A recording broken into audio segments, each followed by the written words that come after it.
Blog Talk Radio.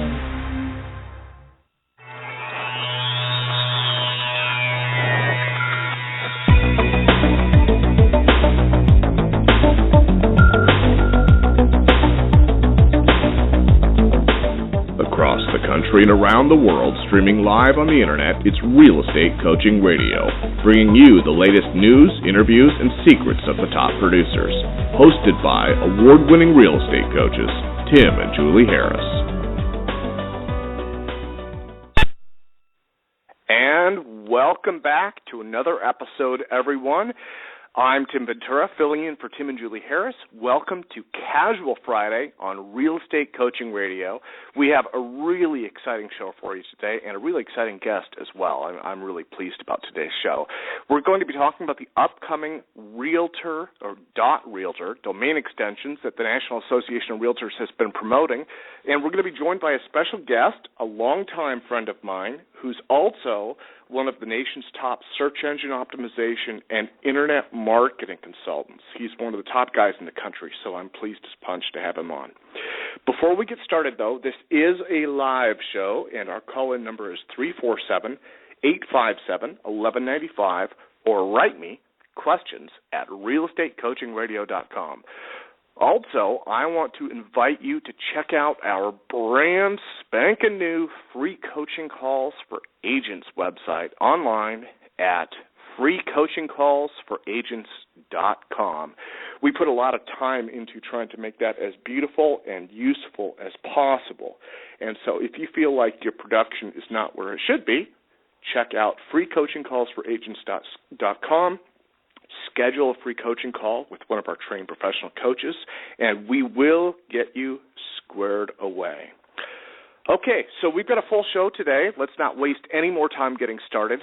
You may have read on Inman News that the NAR is pre-registering .Realtor domain extensions, which means that if you missed the opportunity to buy yourname.com way back when, now you'll have the opportunity to buy yourname.Realtor in the near future. So to provide some expert advice for us on this, let's welcome Dave Brown from Matrix Marketing, who's going to help us understand what this actually means for agents, and let me bring him on now. Dave, can you hear us? I can. Can you hear me? Yes, absolutely. Wonderful. Thank you for joining us today, and thank you for your time as well. I know that you're very, very busy, so it's a pleasure to have you on to provide some context about this .Realtor domain extension thing.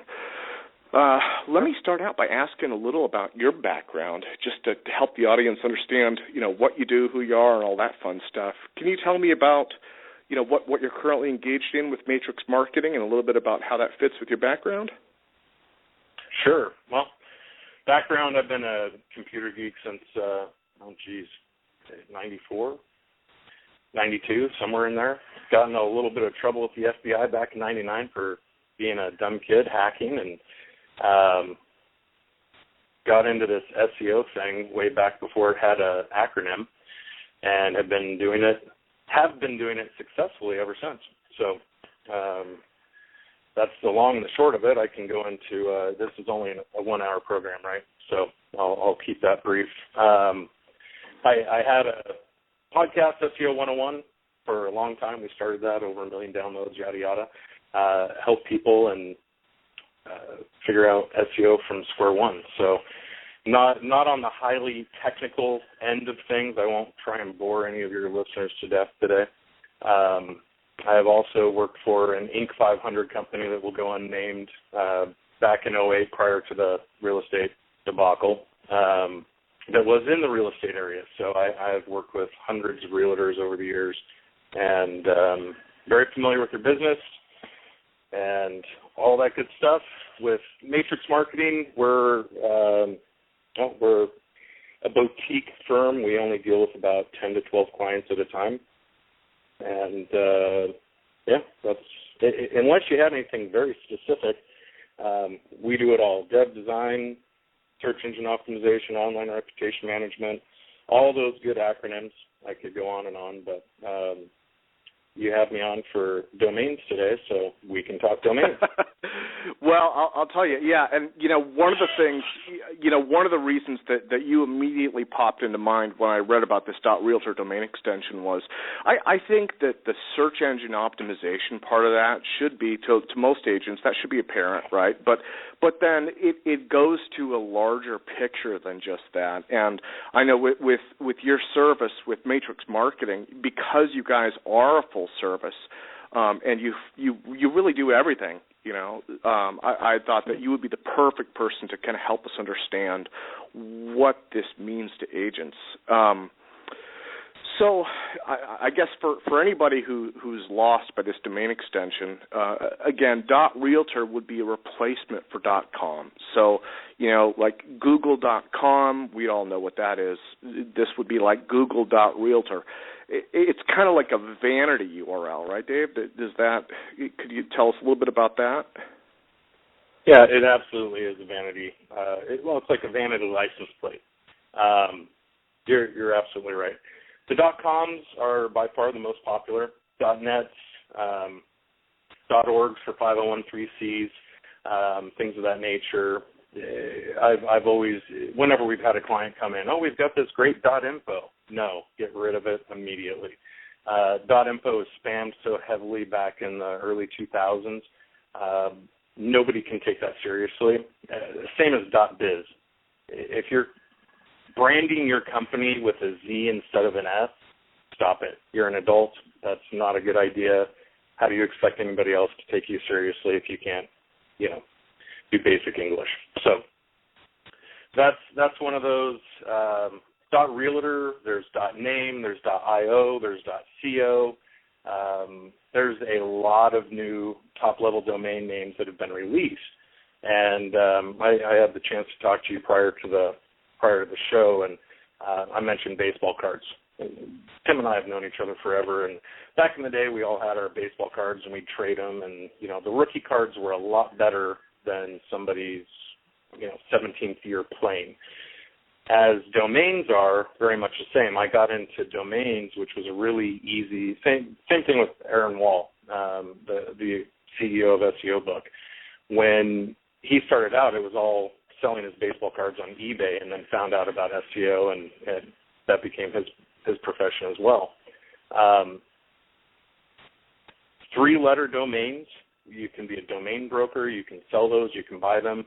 I've worked at a company where we've actually paid $280,000 for a domain name. I have a client that's paid $300,000 for a domain name as well. You can get them anywhere on the secondary market, $1,000 to all the way up to $300,000. My favorite one out of all of these domain stories is Vegas.com. The guy that bought that, simply genius. I wish I would have done it. Right place, right time. And as realtors always say, location, location, location. He leases that out to the highest bidder for 4 years at a time or 5 years at a time. I can't remember. Don't quote me on that. But his domain registration for Vegas.com, Harrah's, I believe the last time it was purchased was for $30 million for 4 years or 5 years. And so they got all that traffic coming in from the web for people looking to go to Vegas. So a lot of times people do what's called a direct search and type in Vegas.com. So with Realtor.com, it is a great domain, or it's a great top-level domain. Actually, this isn't considered top-level domain. Top levels are .coms, .orgs, .infos, .us, I believe even .ws is. Who knows? They're constantly changing these, but it is a lower-level domain. It is fairly expensive as well.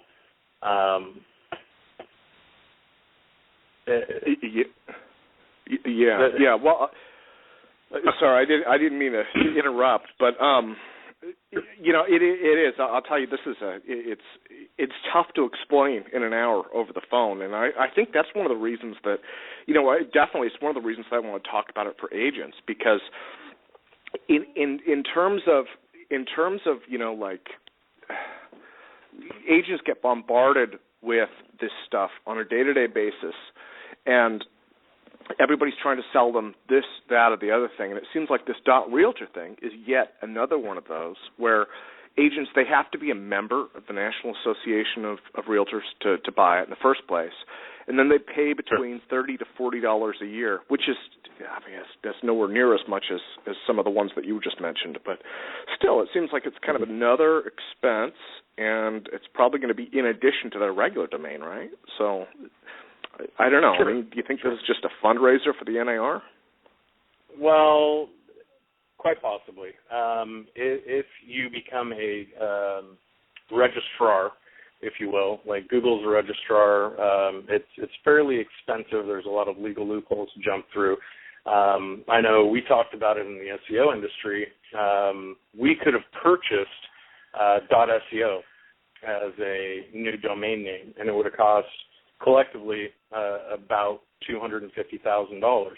But at that point, anytime we sell those, the ICANN, which is the International something or other, don't quote me on that. That's not international something or other, but you're familiar with ICANN. They're the overarching body that sees over all domain names.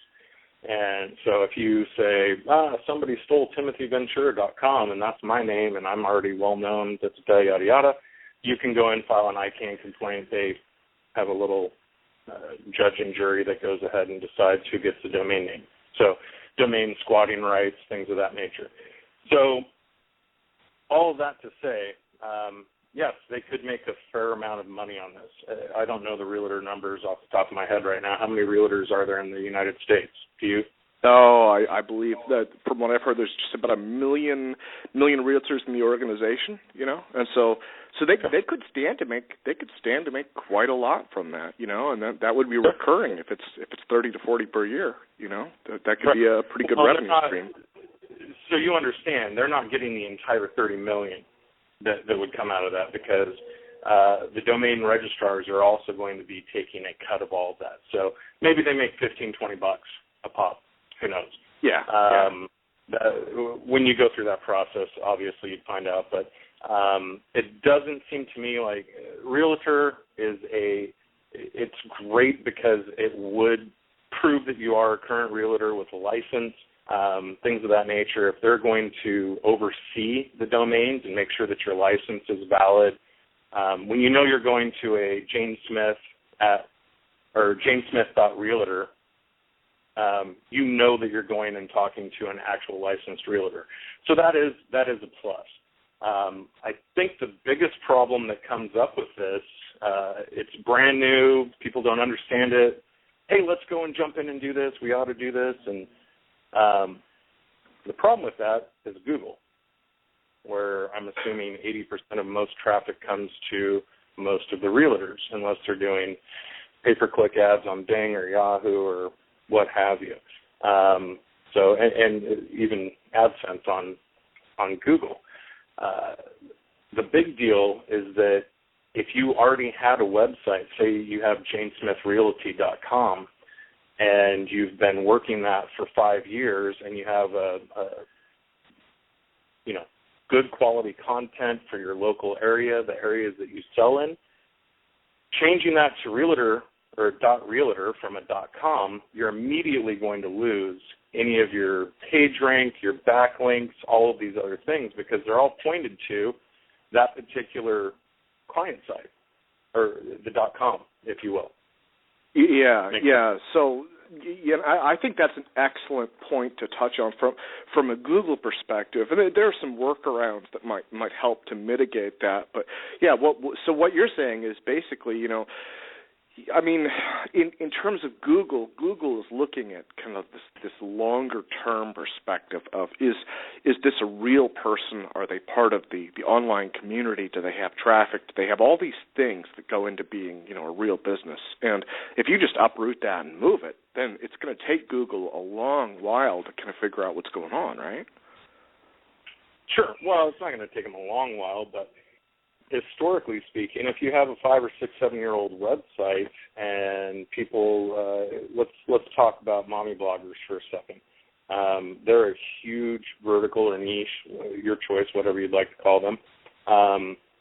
if mommy blogger A says, hey, so we're moving from this little place because we've got twins or triplets on the way, God bless you, that's a huge headache. We need to move up, and this realtor was extremely helpful, and yada, yada. They drop a link. They have a PR6 blog. You have a PR6 link, which PageRank is an antiquated and kind of outdated rule of measurement or guide of measurement, but we still use it to look at things like that. Getting a link from CNN would be excellent. If you were ever in the news for anything, so you were over in New York and you were one of the realtors over there after the Hurricane Sandy, and realtor Joe Schmo over here did this and that to help out the community and help displaced families. A link from CNN to your .com, if you change that to joeschmo.realtor, then you've just lost that link. You can, of course, 301 redirect it, which is a permanent redirect, what Google likes to see, but you only get about 85% of the link juice that comes back, which 85% return is not as good as 100% return. So, in my professional opinion, I would say do go out, get on I believe the early lists are already shut down for the priority registration. So I believe that shut down last year, and they're about to come out at the end of this year, fall of 2014. So if you did not get on the priority list, do what you can to get on the list right now. $30 in your marketing budget is next to nothing. And just like I wish I had registered Vegas.com when it was available way back when, and I didn't, if you don't jump on the boat and hope that you get your name, Don Johnson or donjohnson.realtor.com, or that's so hard to not say .com. That's built into everybody's vocabulary, right?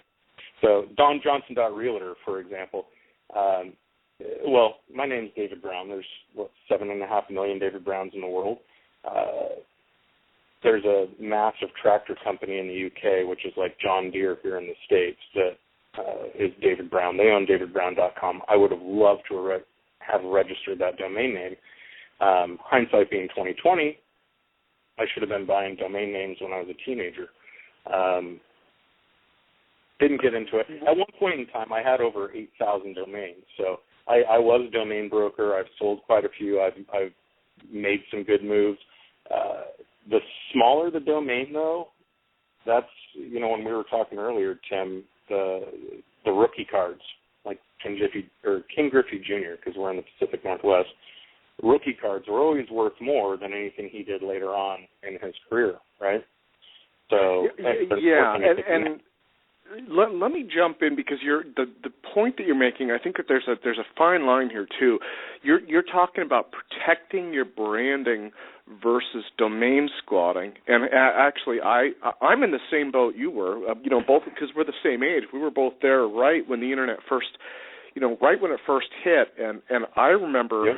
Actually, I remember one particular night where my ex-wife and I were looking up, we're like, yeah, we found Coca-Cola.com, and this was like 1995. And, and I remember looking up a bunch of these other brands, and, and like Coke and Pepsi were like the only two domains that we could find or something, and it's like, it would have been nice. I wish that, we'd registered like Boeing.com or something like that, which was available back. Yeah, but so in terms of protecting your branding, DavidBrown.com or, like JaneSmith.com, names like that where you've got a lot of competition, that definitely makes sense. That's worth the $30 a year. But in terms of domain squatting, though, do you think, like the first thing I thought of was, well, what if you registered Realtor.realtor, I don't know. Awesome. Do you think there's any value there, or do you think that there are so many of these new domains that it's kind of lost its relevance? With Realtor.realtor, here's where I'll get a little bit geeky. Google works based off of algorithms. I'm sure everybody's familiar with Penguin, Panda. We just had Pigeon come out 2 weeks ago. Today, actually, 2 weeks ago today. So the exact match domain or the EMD update happened a couple of years ago, And that's where you would see, and you've started to see this fall off of Google, if you will. You'd see keyword-keyword-keyword.com, right? And I've seen a few of those. Fallen away because exact match domains aren't working as well anymore. So to answer your question, realtor.realtor, you could probably stand a decent chance of getting page one. It really depends on your backlinks, everything like that. But at the end of the day, think about Google for a second, which was when I remember working on Jerry's Web, which eventually became yahoo.com with that fancy yodel that they trademarked. And then when Google came out, it was like goo goo gaga baby stuff. Who's going to ever use this, right? I've done wrong before. It's bound to happen again. But Google wasn't a word. It was based off of the Google, which is what I think the millionth place. And like a Googleplex or some incredibly large amount of data or something like that. But I think a Google is what they based it off of, which is either the 100,000th or the millionth place. I can't remember. Interesting how they came up with the name, but with the right amount of branding. I mean, look at Zillow, Zazzle, Etsy. None of these words actually meant anything prior to building the brand. So as realtors, you have to constantly build your own brand. So your brand is your name. You're on on the back of bus seats, and you have billboards throughout town, things of that nature. It doesn't matter if you're Tomlinson Black, if you're any of the other Century 21, this, that, or the other thing. You can leave Century 21 and go to Tomlinson Black. That may be an off-putting statement to some realtors, but that does happen. And so you don't want to davidbrowncentury21.com, right? Not only is that a huge, long domain to have to type out, what if I'm on a mobile device, which is 40% of the United States right now? If I'm out and about driving around looking for places, I'm going to use the Zillow, let them track me through my GPS and show me this house we can drive by, take a look. Oh, this is a horrible neighborhood. Let's go over here. What have you. To be memorable and to promote your brand, which you hit the nail on the head, Tim, go out and grab your name. If you can't afford the $30 a year, I'm not saying you have to do this. I'm not making a dime off of you doing it. But if you can get janesmith.realtor, better grab it so somebody else doesn't. Another realtor with the same name as you can grab it. And I went in and checked out the .realtor.org. You can register as many of these as you would like to, as long as you're Canadian or a U.S. licensed realtor. So grab your domain and simply 301 redirect it back to your main site. And that's not considered domain squatting if it's your own name. And it's better that you do it and pay the extra $30 per year than somebody else does it. And, I thought you were Jane Smith. No, I'm Jane Smith, but this other gal bought my domain name. But I missed the opportunity. Yeah, and in our lifetimes, and probably in the life, the average agent is right around 40, 45 years old, I think. So right around in the lifetimes of everybody in the audience, we've all had those missed opportunities. So I'm definitely on the same page. Well, Dave, let's jump to commercial break. And so I'm going to do that, and then when we come back, we're going to talk more about search engine optimization and how realtors can really make an impact. Let's go pay some bills. Sounds good.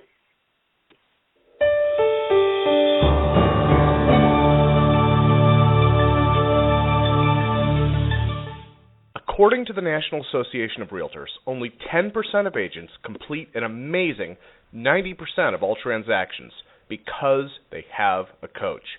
If you want the production and performance that comes with being a top producer, then you need one too. Not just any coach, but the leaders in coaching today, Tim and Julie Harris. Don't just take our word for it. Listen to what HGTV star and Atlanta top producer Colette McDonald has to say. Hi, my name is Colette McDonald, and I'm with RE/MAX in Atlanta, Georgia. I just wanted to take a moment and give a shout out to Tim and Julie Harris. I've been a coaching client of theirs for the last 4 years. When I first started in this business 12 years ago, I was very successful, did a great amount of business, averaged between 8 and 10 million a year. When I contracted with Tim and Julie to be my graduate level coaches, my production increased by 20% per year. I am now trending 30 million this year. That's amazing results over 4 years of working with Tim and Julie Harris. I highly recommend them. Tiger Woods has a coach. And why does he have a coach? Because he can't see his swing. If you do what they tell you to, you will see huge results. I am living proof. Only Tim and Julie Harris provide powerful one-on-one coaching along with all the lead generation systems, scripts, presentations, team building, and business planning tools you need to dominate your real estate market. We offer affordable pricing with no long-term contracts, and our entire coaching staff are trained professional agents with top producing track records. Take action now and visit us online at freecoachingcallsforagents.com to schedule your free coaching call. There's no risk, no obligation, just a free, personal, one-on-one call with a trained professional coach. Join the elite 10% of agents who make all the difference in today's market. Visit freecoachingcallsforagents.com to get started. Again, that's freecoachingcallsforagents.com. And welcome back, everyone. I'm Tim Ventura, filling in for Tim and Julie Harris on a very casual Friday, and we have a very special guest with us today, Dave Brown from matrixmarketing.co. And I would definitely recommend that you check his site out. And we are talking about the .realtor domain extension, but we're also talking about internet marketing and branding and just a bunch of other stuff that goes along with that. So let's bring Dave back on. Okay, and we're going to continue our discussion of really how agents can differentiate themselves and stand out. So, Dave, are you with us? I am. Yep.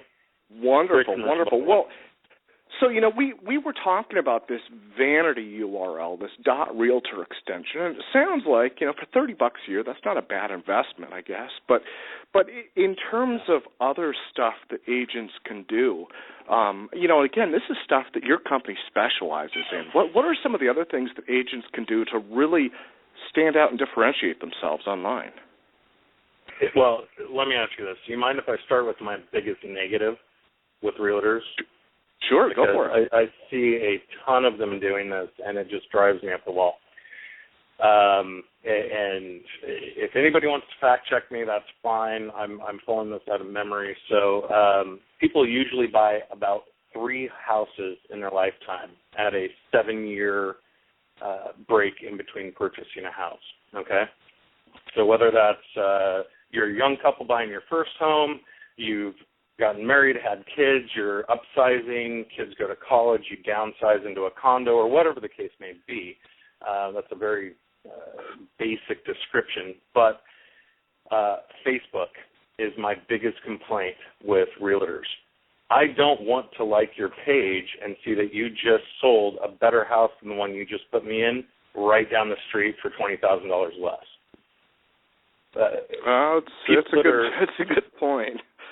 It happens all the time, and I've worked, like I said, with hundreds of realtors, and Facebook is one of the lowest converting options. People are more apt to ask a friend, who was that realtor you went through? You said you had a great experience.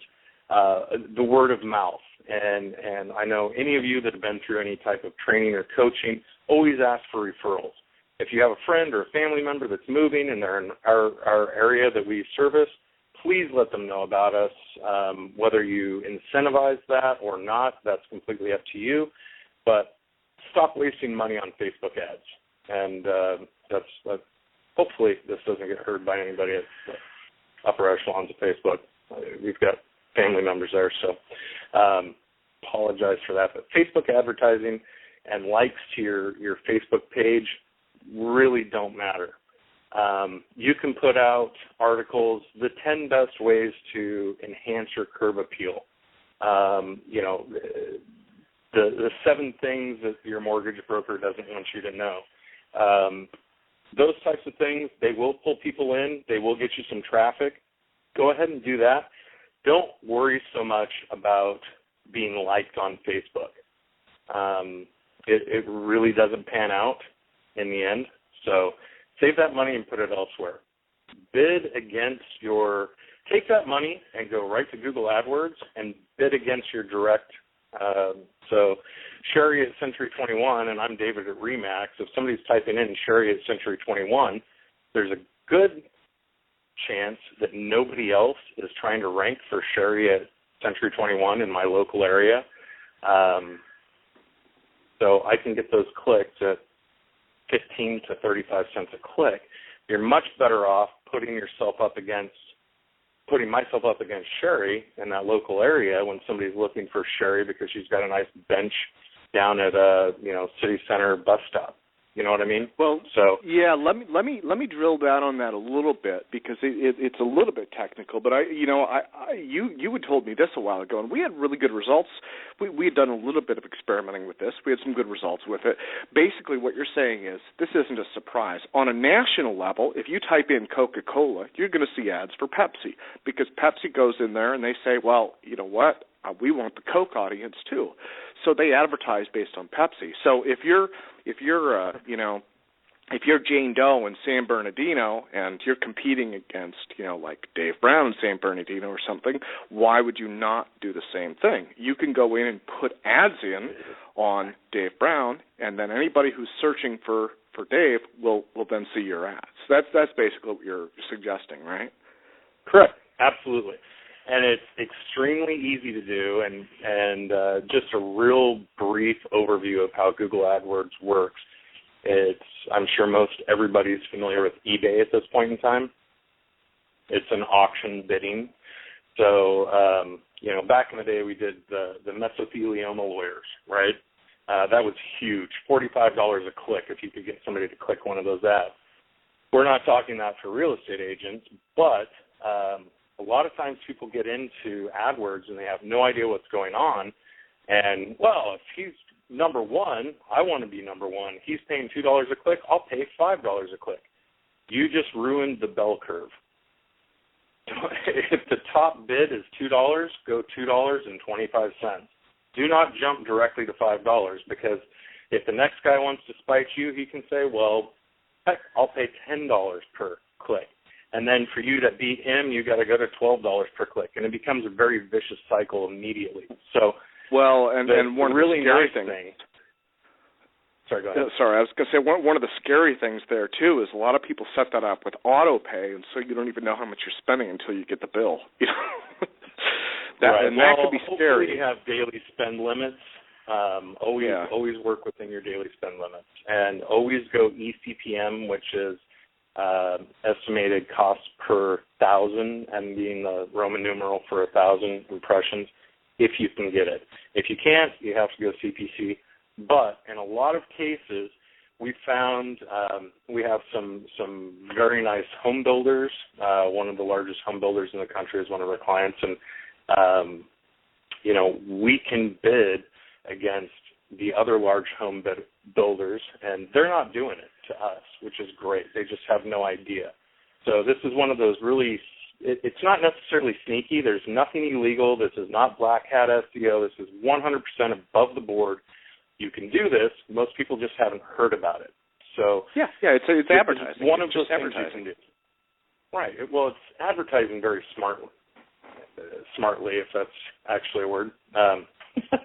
It's very good advertising because if you want your brand to show up, if you're Coca-Cola and you want your brand to show up next to Pepsi, you're going to bid on those terms. So if you can get those at 25, 50 cents, set it at $10 a day. $300 a month is not huge advertising. Get rid of one of the bench advertisements that you have and work through it that way. Very simple to do. Anybody can do this on their own. This isn't something we would charge somebody to do. This is just, here's how you go and do it. Log in, throw a credit card on it, set a monthly limit so you don't get a surprise, holy cow, here's a $6,000 bill. We don't want that to happen to anyone. So bidding now, that would be a much better spend than what you're spending on Facebook is my point at the end of the day. So, that's my biggest complaint. Well, if you took that Facebook money and you put that towards, what about local stuff? Because you've got your Google local, you have Bing local, and then you have Yelp and a lot of the review sites. Are you favorable on those for agents? Do you think that there's a value there?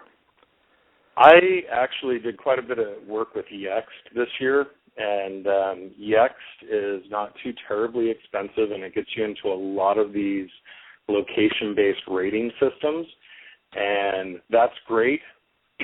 Not my favorite, however, because these are all controlled by people, so if you get a poor review, you can delete it. So Google will not count this.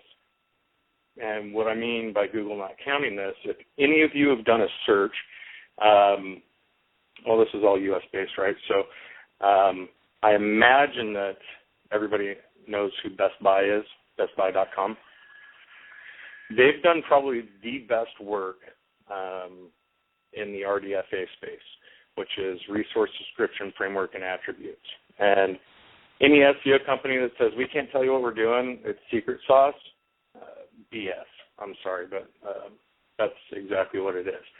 The secret sauce right now, and I attended SMX Advanced this summer, as I do every year, here in Seattle, and 40% of our tracks were around rich snippets, social semantic web,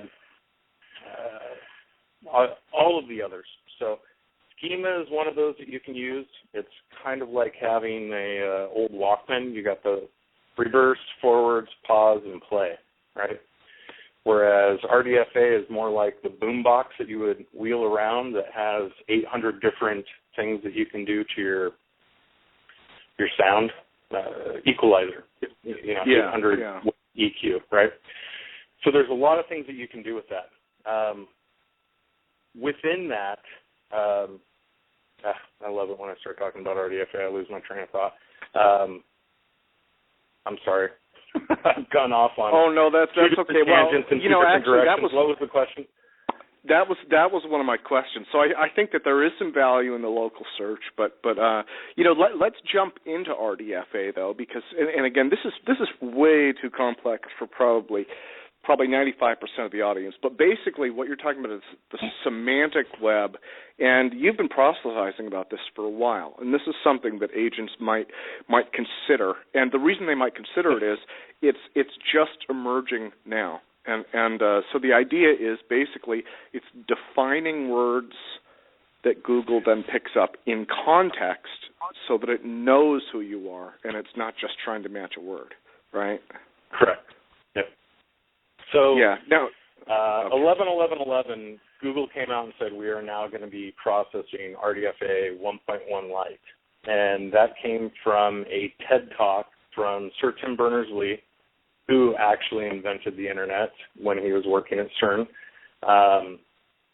The great thing about this is it's basically Scooby Snacks for Googlebot. So if you have a local office with your Google Local, right, we can throw down a latitudinal, longitudinal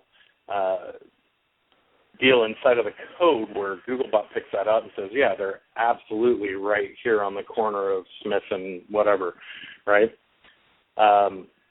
All of those other things do help. Realtor is the defined term, so we can say this is a person who's a friend of a friend of this Facebook account, this Twitter account, this LinkedIn account, this Google Plus account. All of these things can be determined. None of it is shown to your actual visitors. It's not hiding anything. It's not breaking any rules. It's 100% white hat SEO. So to answer your Google Local question earlier, these are some of the things that you should absolutely be taking a look at because they're very important. They will help you outrank your other folks very quickly. We've done ones where we have not built a single backlink. I'm sure everybody's heard, oh, you just have to build backlinks. you build backlinks in the wrong area, you get put into penalty, which puts you nowhere to be found in the first 100 pages of Google. It's kind of like blinking in the dark. Nobody has an idea what you're doing. So going forward and doing this with a couple of our clients, we've taken clients that have 130,000 unique visitors coming to their website monthly, and it's like flipping on a light switch. They go to 380,000 inside of 30 days, 3 weeks to 30 days. So RDFA is one of those things that you should be looking for. Social semantic web, H cards, any of those things that you can do with your site right now, please do them. They're completely free. They're completely white hat. You don't have to spam. You don't have to keyword stuff. Just do it. It will help you out. Period. End of story. Yeah. So. Well, we're almost out of time for today, Dave. I want to thank you again for joining us. I'd love to have you back on at some point in the future to kind of drill down a little bit more on some of these agent tools. But it sounds like for the time being, the .realtor domain it's probably worth the $30, although they shouldn't expect magic to come from that. And I'm wondering if you could share with us, just tell us if people are interested in learning more about what you do. Or if they want to get in touch with you, how can they get in touch with you to learn more about the services you offer and stuff? Probably the easiest way is go to I'mKindOfABigDealOnTheInternet.com. I'm kind of a big deal on the internet.com. Okay, or what about Matrix? Internet, not internet. Anyways, yeah, just that'll take you directly to my Twitter page. You can come. We're at matrixmarketing.co, which is a 301 redirect to Neo1 SEO. I'm willing to answer any questions. Talk to anybody. I have no qualms giving a free hour, taking a look at your site. Here's what we think. Here's what you should do. A lot of times people just need a point in the right direction, and that's great. I can do it. I can take this. So,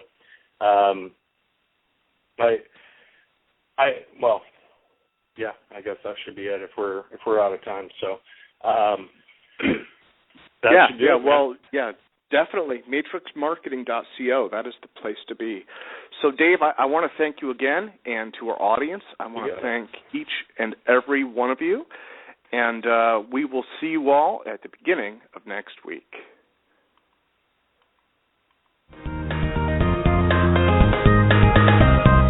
This program has been a presentation by Tim and Julie Harris, Real Estate Coaching. For more information on our real estate coaching and training programs, visit our website at timandjulieharris.com. Remember to tune in weekdays at noon for upcoming shows. And until next time, thank you for listening to Real Estate Coaching Radio with Tim and Julie Harris.